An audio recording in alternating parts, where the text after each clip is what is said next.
చూస్ country delight, live better. ఇప్పుడే country delight app ని download చేసుకోండి.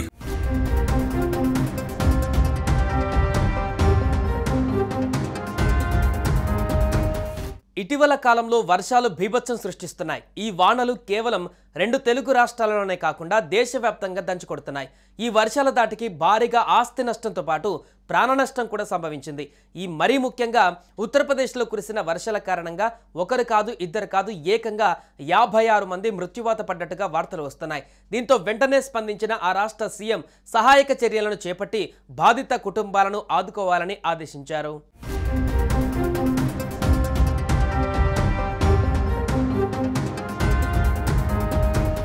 యూపీలో భారీ వర్షాలు విధ్వంసం సృష్టించాయి. రాష్ట్రంలో బుధవారం నుంచి మొదలైన వర్షాలు గురువారం వరకు దంచుకొట్టాయి.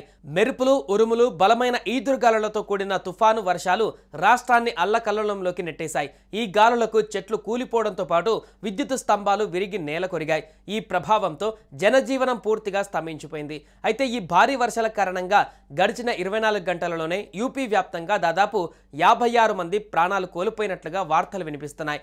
ఇంతేకాకుండా పదుల సంఖ్యలో గాయపడి ప్రస్తుతం ఆసుపత్రుల్లో చికిత్స పొందుతున్నారు.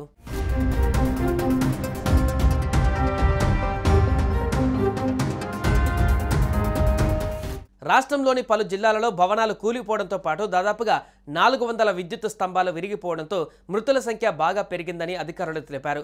ప్రాణ నష్టంతో పాటు భారీగానే ఆస్తి నష్టం కూడా జరిగినట్టుగా సమాచారం. ఈ ఘటనపైన ఆ రాష్ట్ర సీఎం యోగి ఆదిత్యనాథ్ వెంటనే స్పందించారు.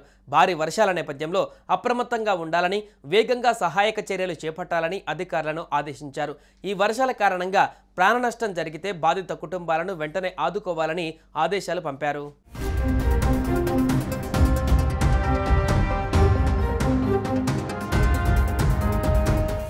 సుమన్ టీవీలో మీ పర్సనల్ అండ్ బిజినెస్ ప్రమోషన్స్ కోసం కింది నెంబర్కి కాంటాక్ట్ చేయండి.